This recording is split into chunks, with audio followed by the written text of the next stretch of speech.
How do you think it's changed over the years? I don't know, really. Neither do I. Not really. Different words.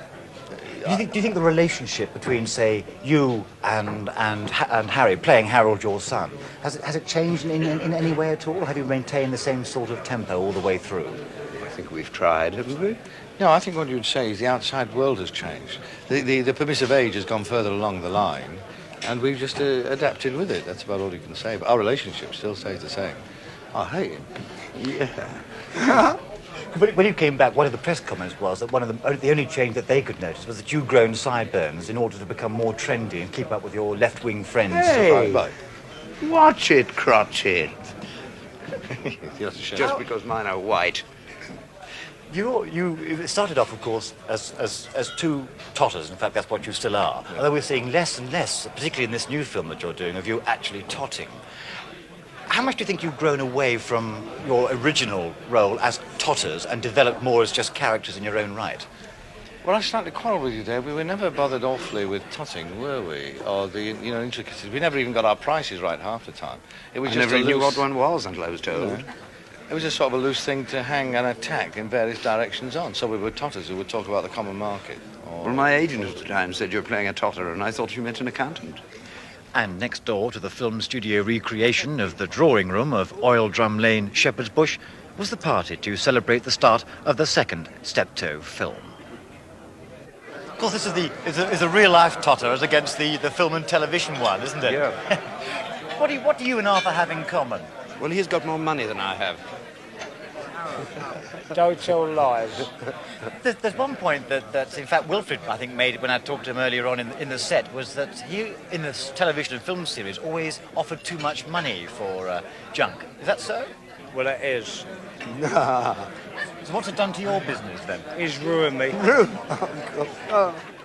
Diana, you're in the new Steptoe film. Now how did you get involved in that? Well, that's a very good question, actually. I suppose the easiest way to answer is that I was merely asked to be. I'm the only woman in it, which is rather flattering. And I've admired Steptoe and Son for many years, and I'm a great fan of the writers of the show, naturally. What do you do in the film? What's your role? I play the part of a young widow who tries to seduce Harry Corbett.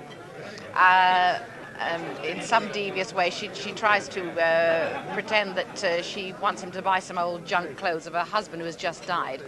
And I won't reveal the ending because it would be kind of giving the story away. Can I even ask whether you succeed? Let's put it this way, I half succeed.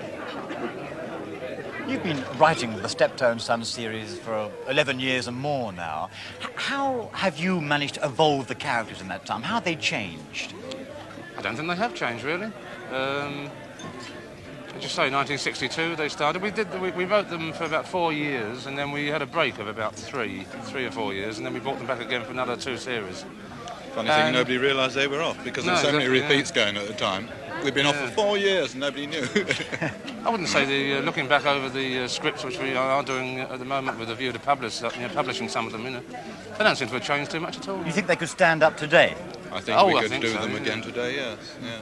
And is this perhaps the secret of their particular success? Is that basically they were right from the word go? Yeah, well, they're not a period piece, really. I mean, Steptoe could have been done 30 years ago, and I would imagine it could be done in 30 years' time. In other words, they don't date as a product of their particular time.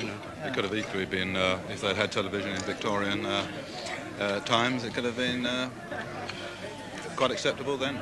Is there any fundamental difference between their television characters and their film characters? No difference the stories at all. Are different, aren't they? No, the stories are different, but no difference at all in the characters. And the only way the stories are different is because it's got to last for an hour and a half.